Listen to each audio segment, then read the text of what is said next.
Please help me introduce Dr. Neiman.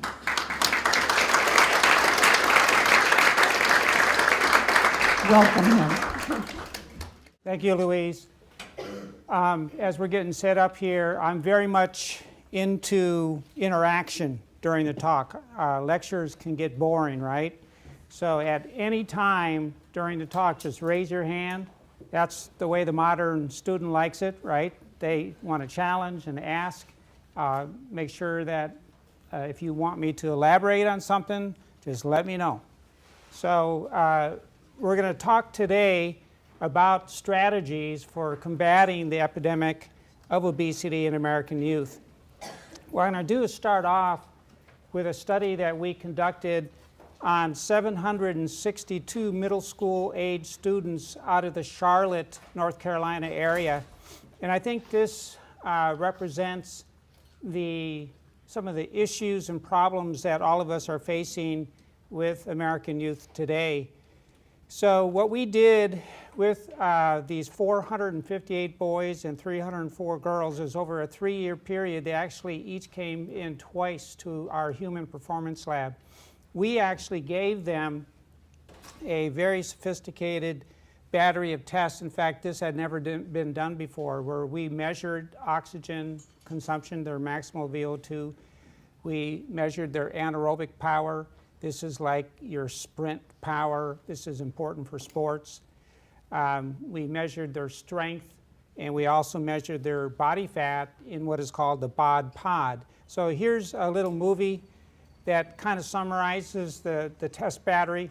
That's a 13-year-old girl there. And we're going to talk about what percent of them were obese and how it affected their tests. This is the strength test. It's a leg back dynamometer test where you give a full maximal lifting effort. You can see here we're measuring oxygen consumption.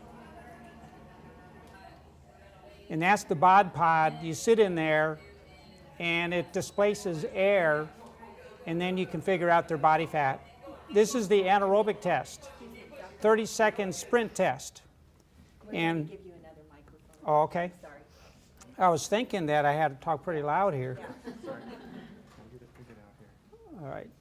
So do you want me to take this one off? No, you're good. I'm good now? Leave that one. You need both mics. Oh, I need both. Okay. Okay. Hold it up kind of close to your, All righty. yeah, Okay, thank you. This kind of limits things. your gesture. Okay. Okay.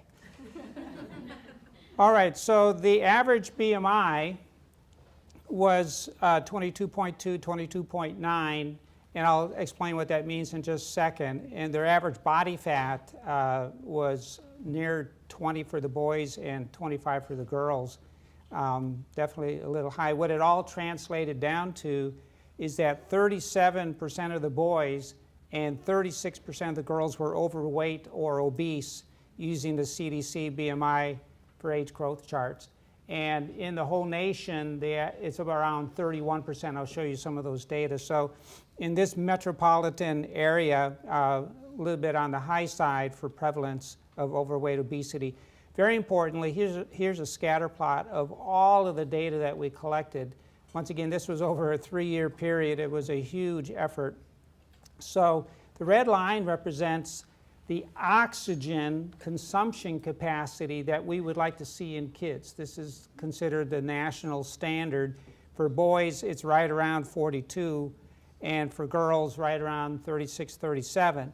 So what percent of them were below? Well, 39% of the boys were below what is considered adequate, and 60% of the girls were below the 36 level. This is terrible. To start off life with your oxygen capacity this low, it does not bode well for the future. Oxygen consumption capacity has been related to various diseases. So, the higher the better, and there's no other way to do it other than to be physically active on a regular basis. So that was one finding, and of course then what you can see here on the figure is that what we have on the x-axis is their percent body fat from that bod pod.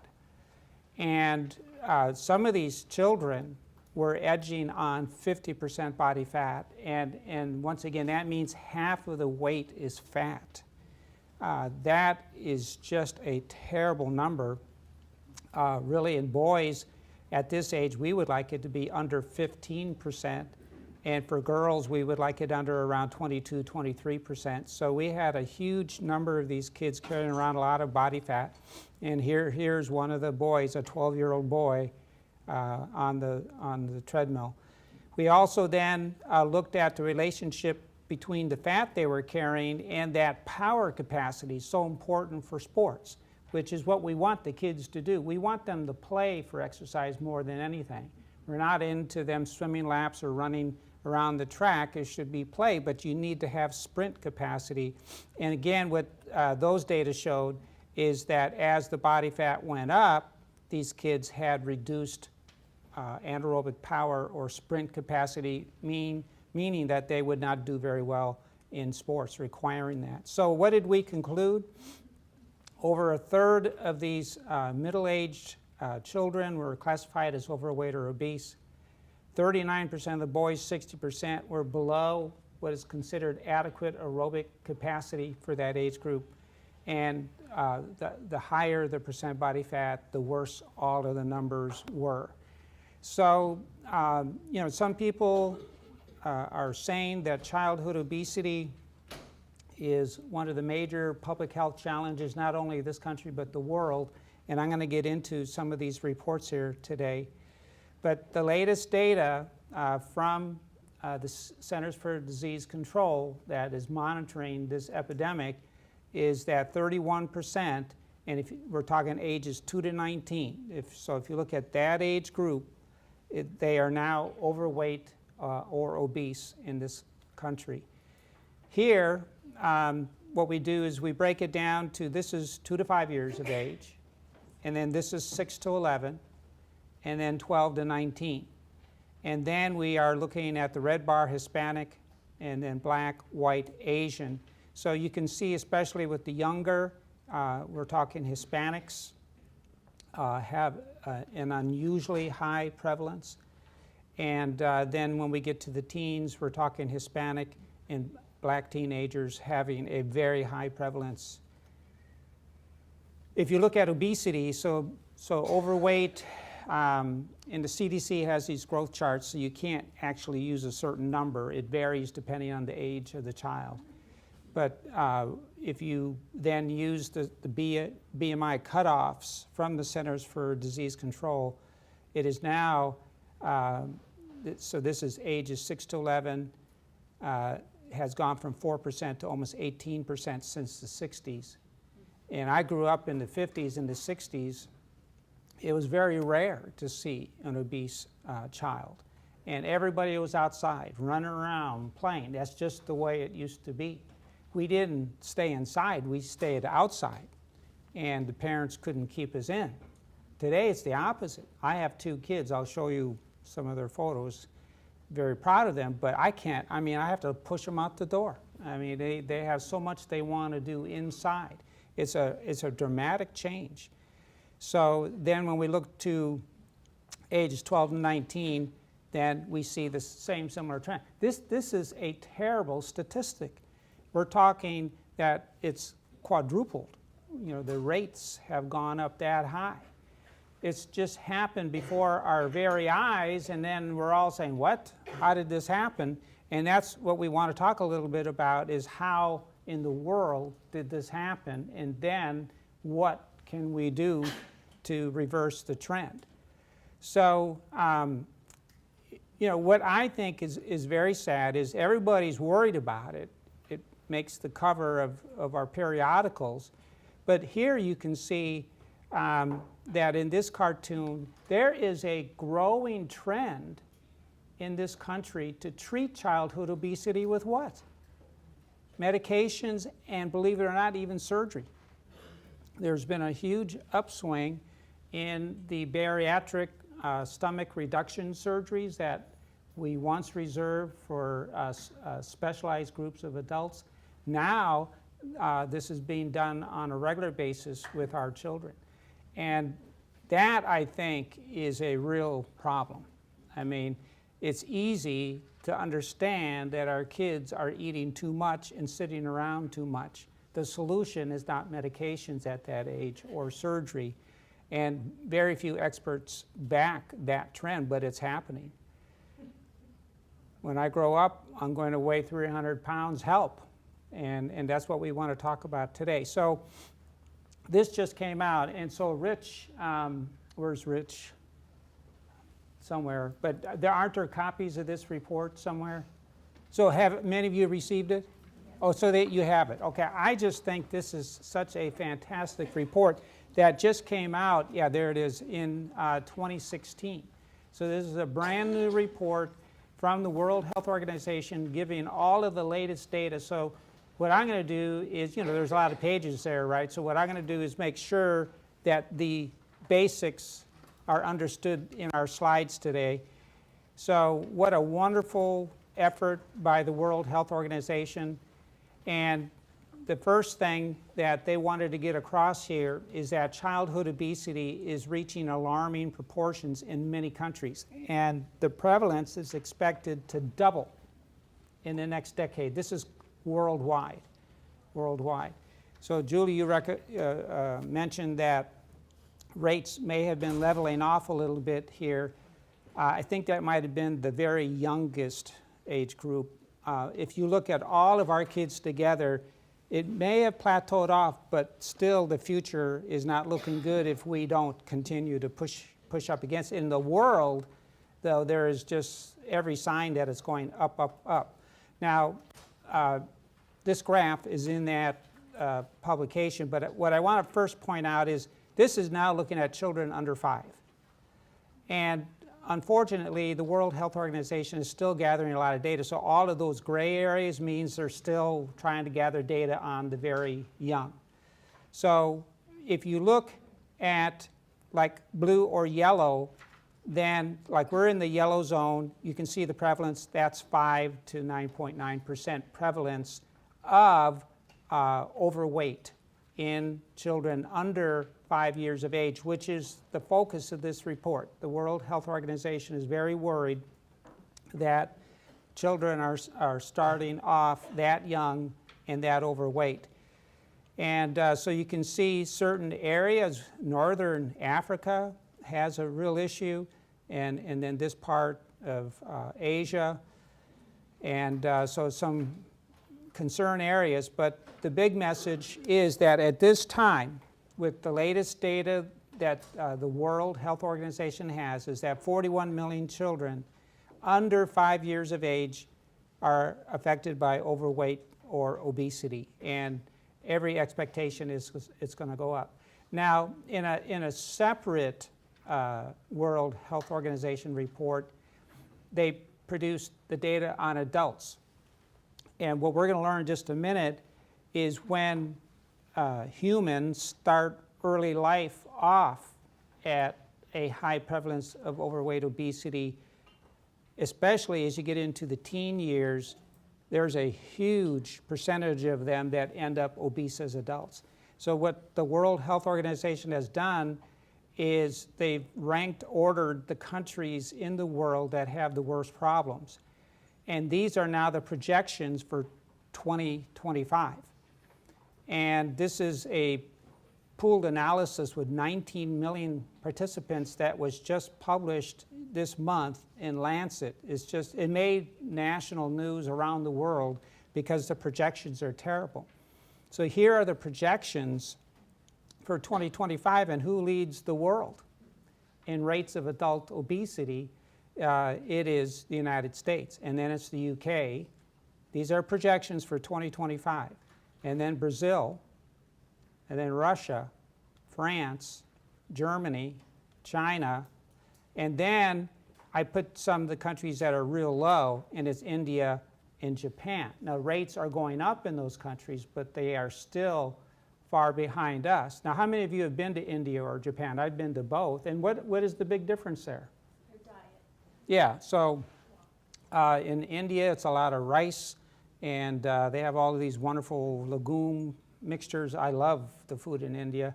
And then in Japan, it's what? A lot of rice as well, with seafood, etc.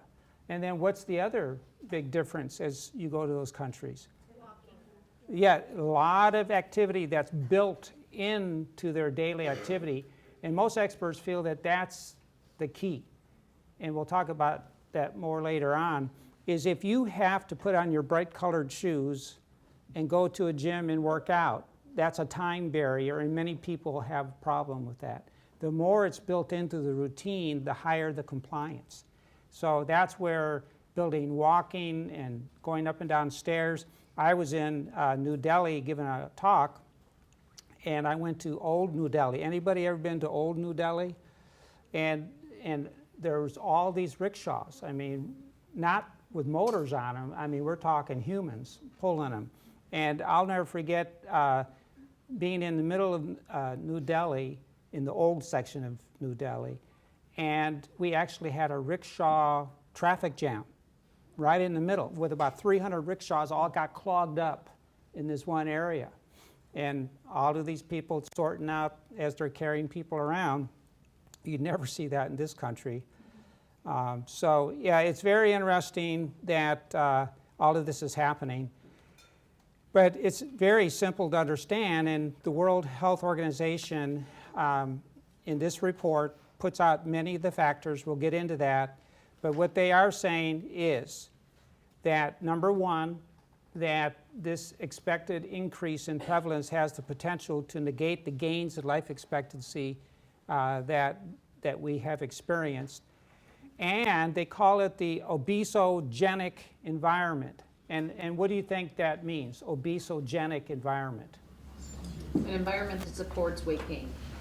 Right, and give me parts of that environment that favor it. You're right, so sitting indoors and looking at screens. High sugars and processed foods. Yeah, I mean, just about every block has high-fat food at low cost. And you put those together, sitting around looking at screens and then having all this high-fat, cheap food, is it any wonder that this has happened? It's very, so that they are saying this is obesogenic environment. And what I love is this statement from this report. It's going to require a what? I've never heard this term before.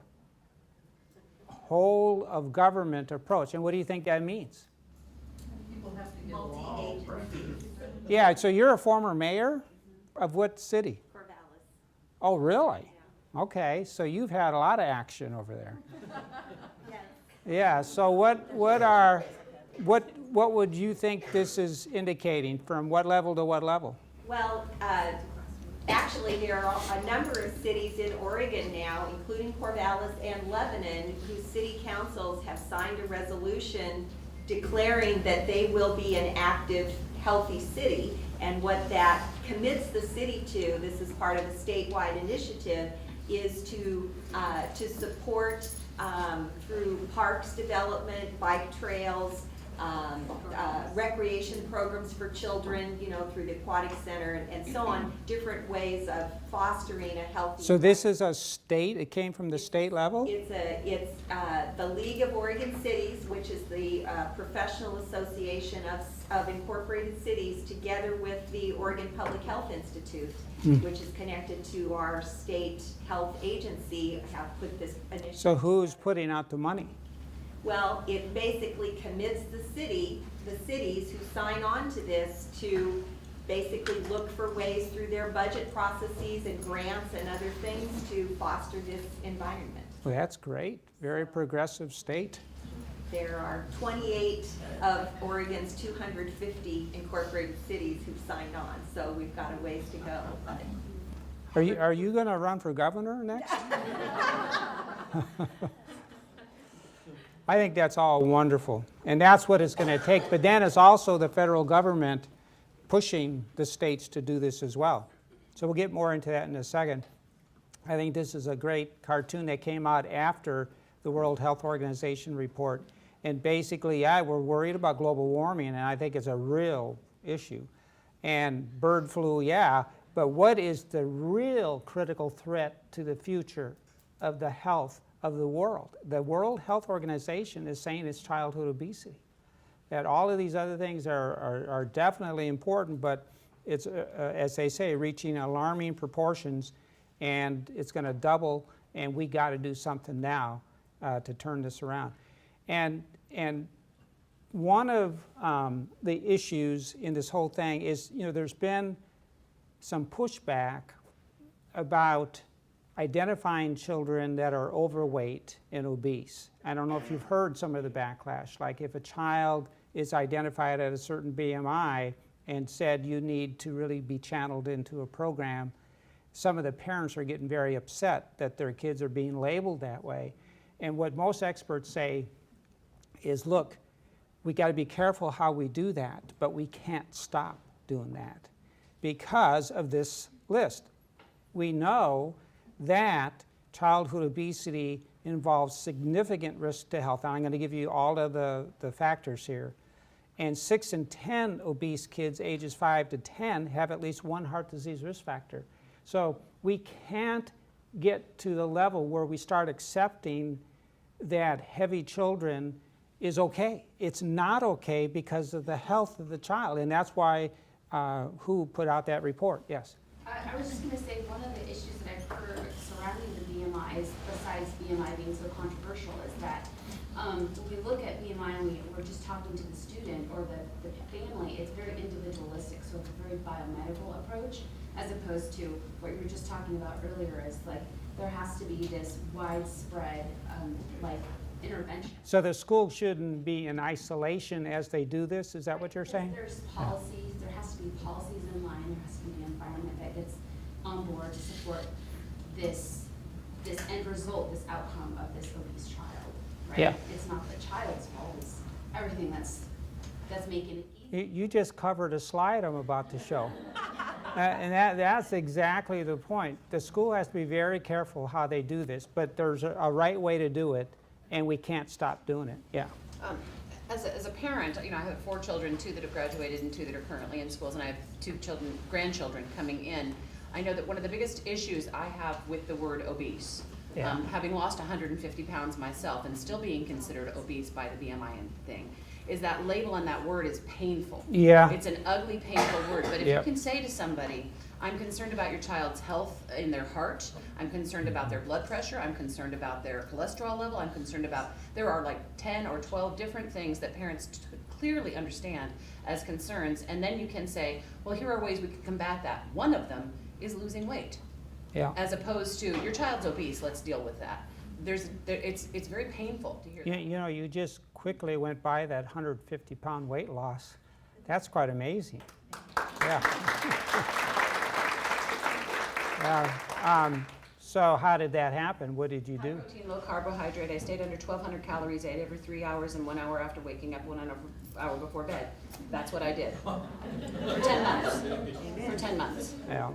Interesting. We're going to actually get to that, what you just said also on another slide. The power in weight loss is control of the diet. Exercise is important for the health, but if you want to control weight, it's all about control of the diet. So more on that in just a second. So here is this fantastic list of all the medical complications of obesity. And the reason I'm going to show this slide is just because I see this trend lately with movie stars and this and that of, they call it BMI shaming or obesity shaming and that sort of thing, and people lashing out. And it's all about how we do this, but we can't stop not doing it. And here's the reason why. So, of course, in this, this is all the fat. And a lot of people don't understand only 1/3 of the fat that gathers on humans is just under the skin. 2/3 actually collects in the abdominal area. That's where 2/3 of the fat is. And that then is where most of the ill effects occur because of a dramatic change in the physiology of the body. So what we do know is that obesity causes 46% higher inpatient costs, 27% more doctor visits, 80% higher on drugs. So it's $147 billion a year. So here are all the diseases that science has shown is related to obesity: higher stroke, pulmonary disease, infection of the pancreas and the liver getting fat, gallstones, many types of cancer, skin disorders, phlebitis or infection of the leg veins, gout or uric acid crystals in the joints, cognitive dysfunction, depression, anxiety, cataracts, coronary heart disease, diabetes, dyslipidemia, which means high cholesterol, high fats, low HDL, high LDL, high blood pressure, and then various problems, of course, with carrying a baby and delivery, and then osteoarthritis or infection, or excuse me, wearing out of the cartilage in the joint, which then sets up an inflammation. So this is based on these papers here that I have cited. So the thing is that now what we thought only occurred in adults, we're now seeing in overweight children. I'd say the biggest surprise was type 2 diabetes. We just didn't think that could occur in children, and that's maybe a couple decades ago. And then as we've had this obesity epidemic occur, we're seeing more and more type 2 in kids. So high blood pressure, high cholesterol, social problems, sleep disturbances, orthopedic problems. We cannot let this happen. We have to, in the right way, do something about this. This just came out last week, and I saw this paper in New England Journal of Medicine and knew I had to share it with you because it's probably the best evidence I've seen that we can't let this obesity epidemic happen. So what happened in this study, it's 2.3 million adolescents that were followed for 40 years. That's how you make the New England Journal of Medicine. You got to have that kind of a study. And so most of these had entered the military, and then at that age, late teens, they were monitored. And so you can see as they got into middle age, who are the ones that died from heart disease. So we're talking actual mortality from cardiovascular disease. This means that they were at the 95th percentile or higher for BMI. And then this, you just go down the BMI ranking, and you can see that as they're entering 30, 40 years of follow-up, then it's just rank order. Those at the lowest BMI, and by the way, see, heart disease even went up in these lean individuals. Heart disease does occur in lean people, but look at the difference in this lower BMI versus the highest BMI. What that translated to is these you can look at risk after you control for many things in a model, and you look at total cardiovascular disease and then coronary heart disease, and this is the a BMI of the 75-84%, and each of these numbers is comparing to the lowest one. So basically, people in the highest BMI percentile had a 4.89 increased risk of dying during middle age of heart disease. So more proof that we just can't let it happen. Now this is a study that I had the opportunity to be a part of in China, and China is experiencing an epidemic now in obesity in kids. And this is a doctoral student, Bei Luo, who worked with me for a year. And in this particular study, there was 167 obese children, and they were put into a summer camp setting.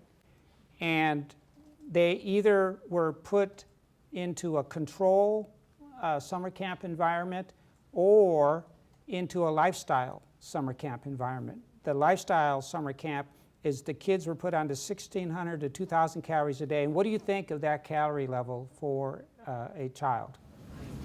It depends on whether they're doing exercise or not.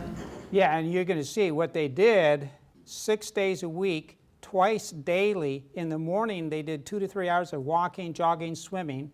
And then in the afternoon, only in China, table tennis or badminton.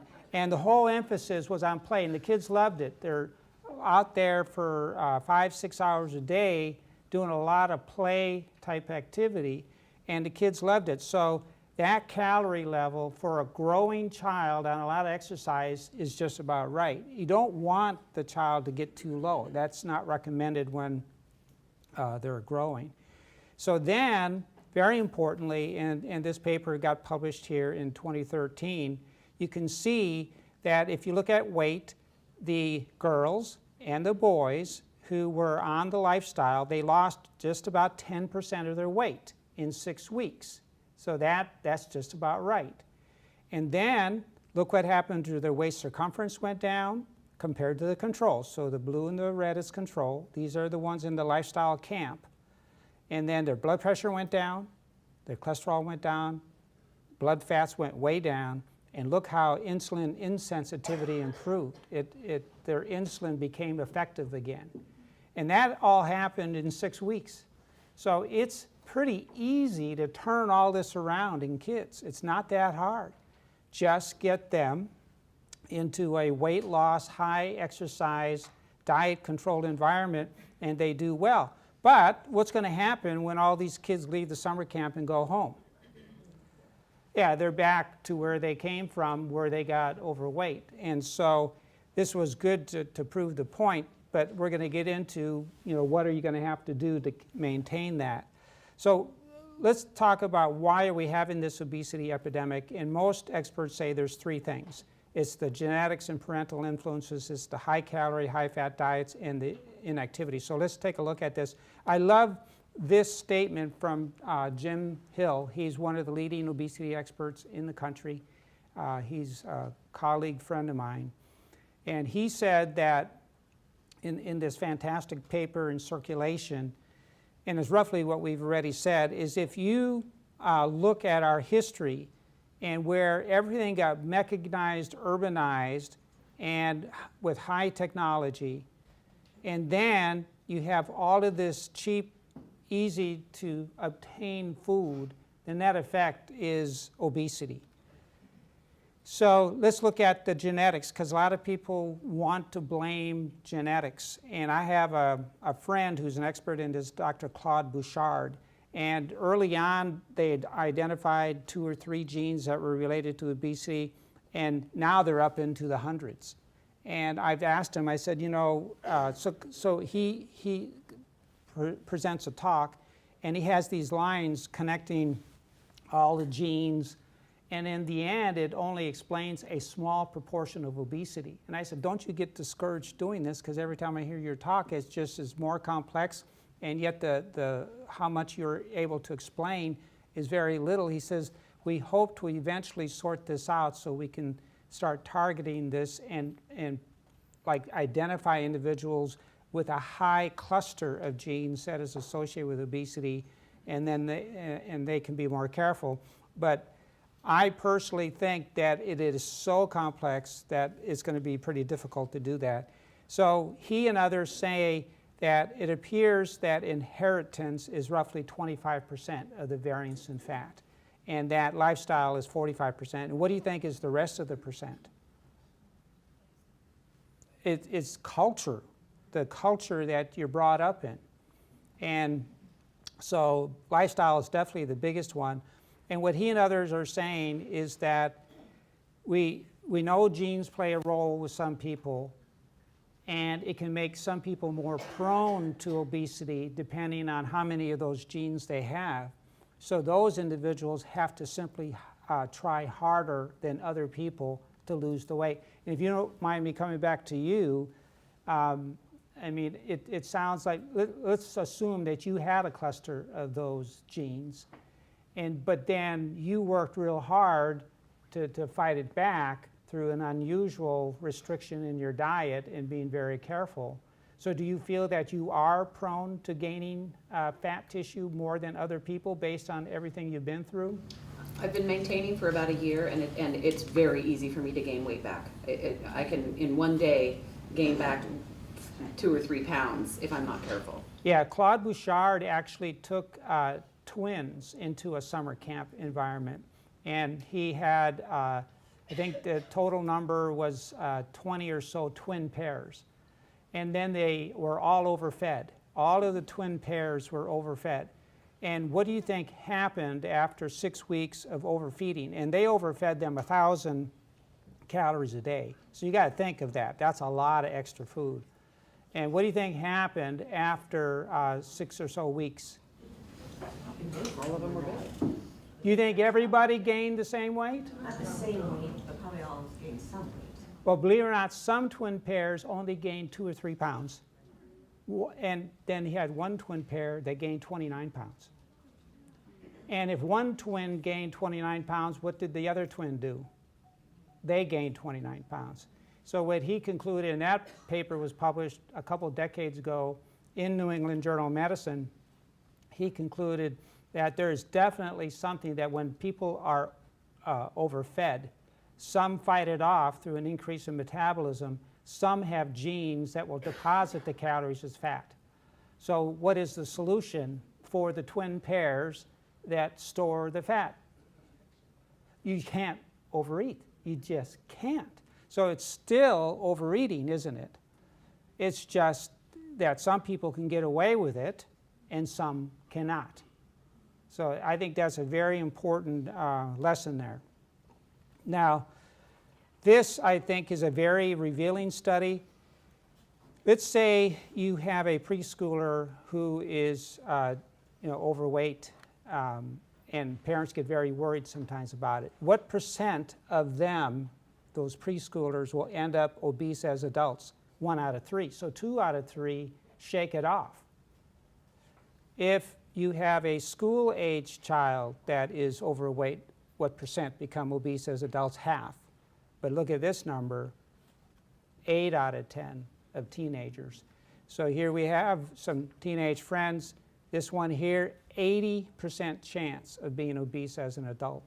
So yeah, we have to be worried about it from an early age, but we have to do something about teenage obesity because it almost dooms them to being an obese adult. Here's another similar study. So very interesting data here again.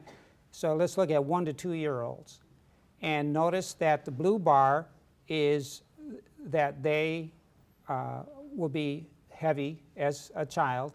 And then this one is that there's one of the parents is obese, so let's say like the mother.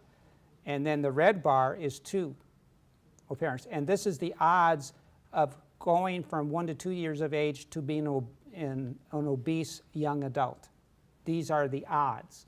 So you look at this, and what is the big story?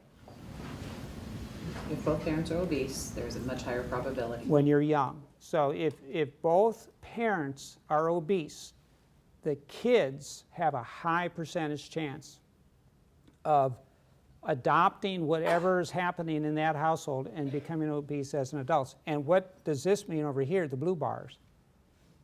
That what carries it now, later on? Their childhood habits. Yeah, so now it's actually the child and the teenager, especially the teenager, that they have adopted a certain lifestyle, and then that is what's going to predict if they are obese as an adult. So early on, I think this is why we're going to see later on that it has to be a family-based solution, especially early on. You can't have the parents overweight hoping that the kids are not going to go that way. And then later on, a lot of the focus, of course, always on the family, but on the kid themselves. So then, and by the way, these are my 2 kids when they were younger. Jonathan is now 19, and Jenny is now 15. Jonathan, he's a tall kid, and I wanted him basketball. He shook off every sport I chose for him and went into mountain biking. And then Jennifer, she, I tried swimming with her and running and everything, and then she became a cheerleader. So one big lesson, right, is you kind of open doors up and let them go where they want. You can't force the kid to go where you think they should. So what this report that you have is saying is that physical activity declines from the age of school entry. So that's one thing. And many schools, it used to be you could turn your kid over to the school, and what happened at school? Oh, recess. I remember growing up in the 50s, we had recess, it seemed like all the time. Kicking the ball, kickball, and running around, playing tag on the monkey bars. That's how school used to be. and daily PE. Daily, not once a week when you're a freshman. Daily. And so this is a real problem. And now the world, this is in that report, 81% of adolescents aged 11 to 17 are insufficiently active around the world. Adolescent girls are worse than the boys, and low activity is becoming the norm. And it's a scary thing. In my day, it was everybody's on their bikes, going everywhere and doing this and that and out in the woods and playing tag. It's opposite today. And now there's my girl, 15 years of age, and I'm proud that we've been able to avoid obesity in them because they look at their screens so much. It's just such a tough battle. If you're a parent, you know how tough it is. I mean, what is the national guideline for screen viewing time per day, other than schoolwork? Right? Under 2. Under 2. And there's some experts saying there's no hope. It'll never happen. But that's what the guideline is. And good luck on doing that. It is a tough, tough thing. So that's the 2008 activity guidelines for Americans. Youth should be active how much every day? An hour a day. An hour a day. And that is a stiff challenge in today's age. It should be fun and varied and less than 2 hours a day screen time. Okay, so why are we having this epidemic? Most experts say, yeah, the inactivity is a real problem, but number one is the food intake. And most studies show that people who are overweight tend to choose high-fat foods more often, tend to binge, and eat faster. And that's a summary there out of my textbook, and that is a summary of many, many studies that have shown that. So the rise in childhood obesity, according to the Institute of Medicine, is due to complex social, environmental, policy interactions that have led to excessive eating relative to activity and growth energy demands. And that's a wonderful summary right there. That's exactly what is going on. So 10. Okay, yeah, we're getting there pretty good. So here, and this is that all government approach idea.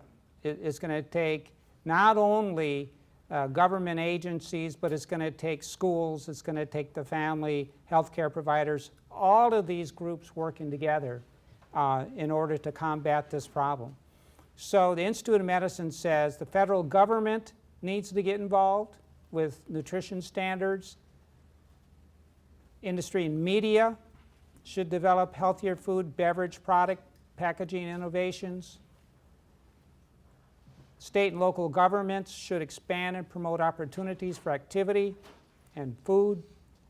Health professionals should track BMI. Every group says that.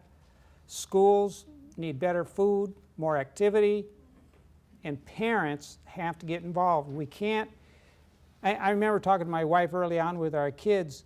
When I was young, my parents never worried about creating opportunities for activity because the schools did it.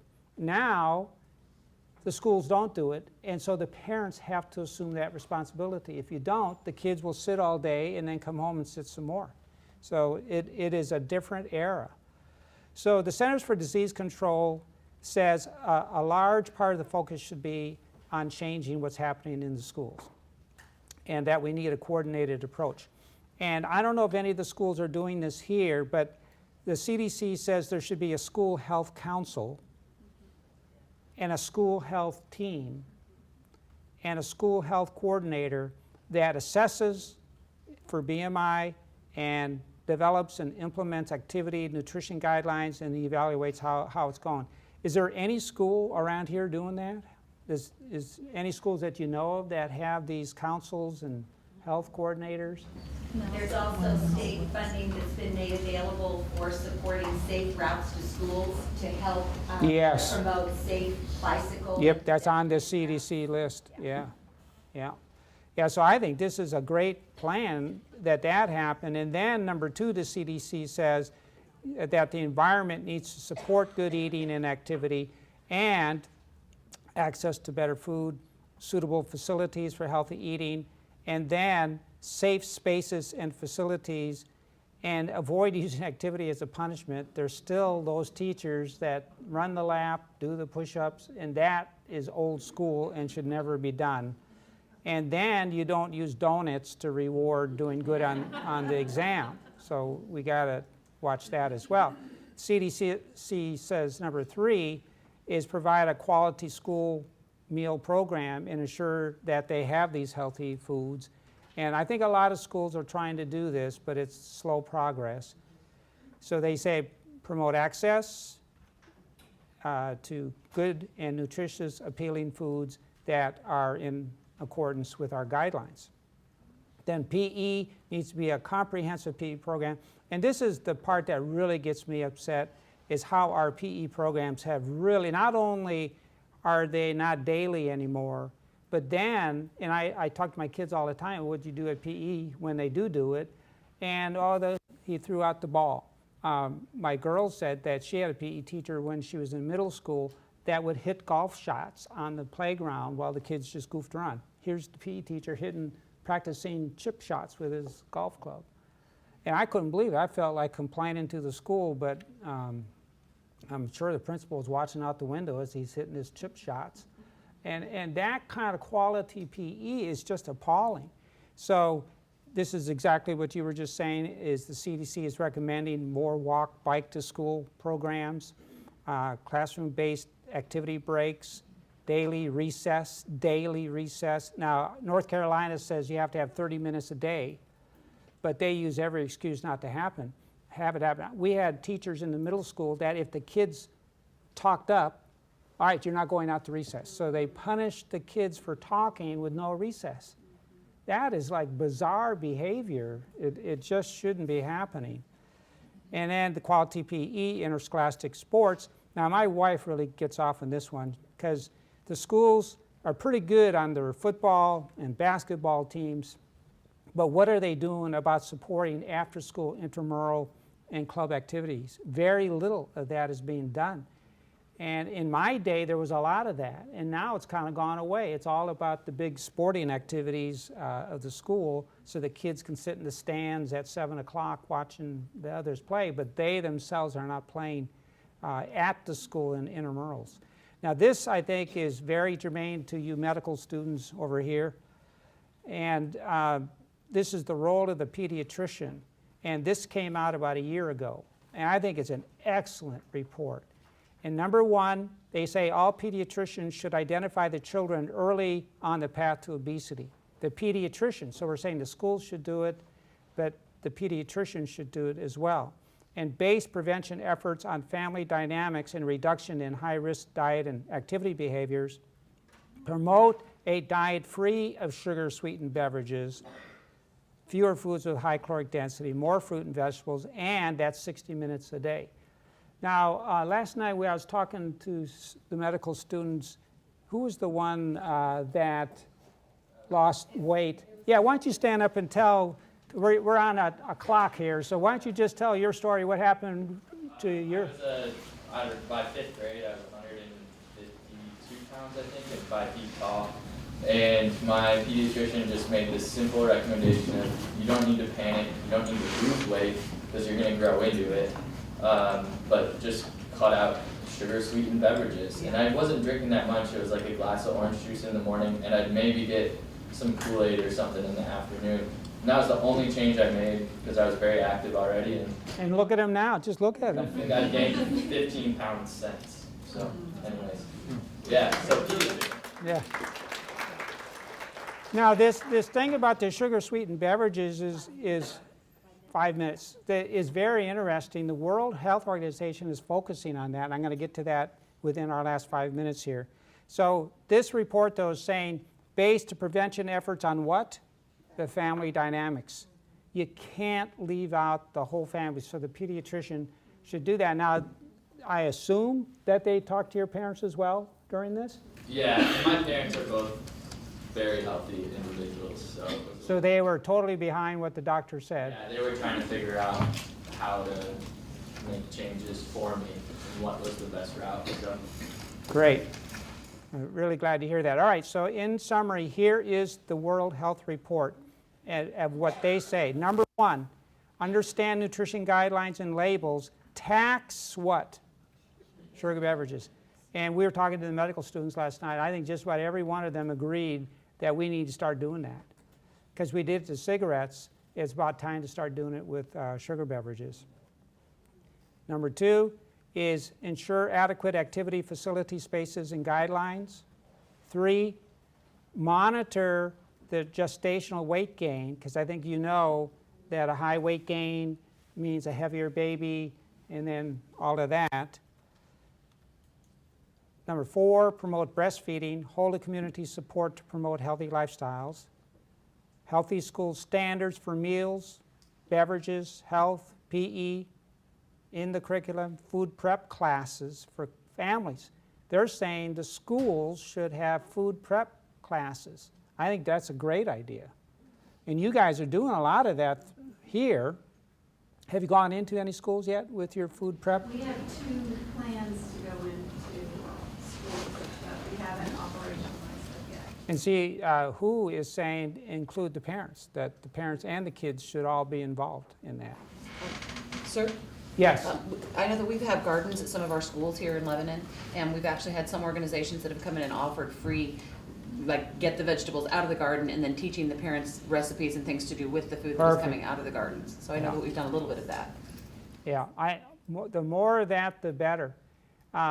Where I am at the North Carolina Research Campus near Charlotte, the local public health department is doing a whole lot of these healthy meal prep classes. They had just been overwhelmed with the number of people wanting to come in and learn more about that.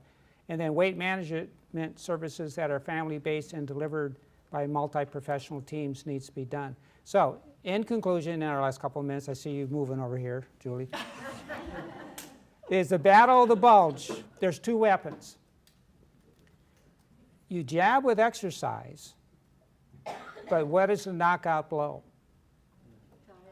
It has to be diet control. And that principle is the same for adults and kids. That is the overall summary of everything we know. Look at these data.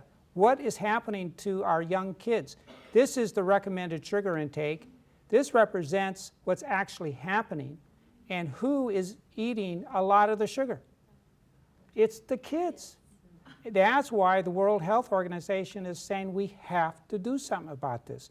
Make it expensive and have the parents stop doing this, because that's adding to it. And where does most of that come? It's beverages and snacks and sweets. So that's the focus of the World Health Organization, is to tax the sugar-sweetened beverages and limit consumption of those types of foods. And you know, they also talk about putting a warning label on the sugar-sweetened beverages too, Yep. just like we do on cigarettes. Yeah, it's crazy to drink sugar beverages that has no vitamins or nutrients in it. It's just a total waste of calories. I mean, every calorie that we eat needs to count. It shouldn't be just for what? For obesity. That's all that it's for. Because one more thing about you in the schools, you mentioned the activity and taking away the recess as a punishment for how they act in class. But you didn't notice that even with the exercise, they show improved grades for the kids who get exercise. Oh yeah, no, there's good data on that. So they're taking that away from the kids and wonder why they also. Oh, I agree 100%. So drink water instead of sugar drinks, limit soda and the energy drinks, cut back on the fats, limit all those things. Half the plate is what? Fruits and vegetables. Our kids are good with that, but boy, did it take a lot of work. Whew. My wife is a dietitian and I'm a health guy. It took a lot of work. Half the grains should be whole grains. Switch to fat-free, low-fat, lean protein, more of all of that. Compare sodium in foods and limit all the foods with visible salt and eat seafood. So those are the recommendations. And that kid is drinking water and says, just fine, thumbs up. No problem. The CDC and others say put a little lemon slice in it or a lime slice, and a lot of kids go for it. It's not a big deal. So this is the last slide. Are we down to 30 seconds or something? And it says childhood obesity undermines the physical, social, and psychological well-being of children and is a known risk factor for adult obesity and chronic diseases. There is an urgent need to act now to improve the health of this generation and the next. Are you all on board with this?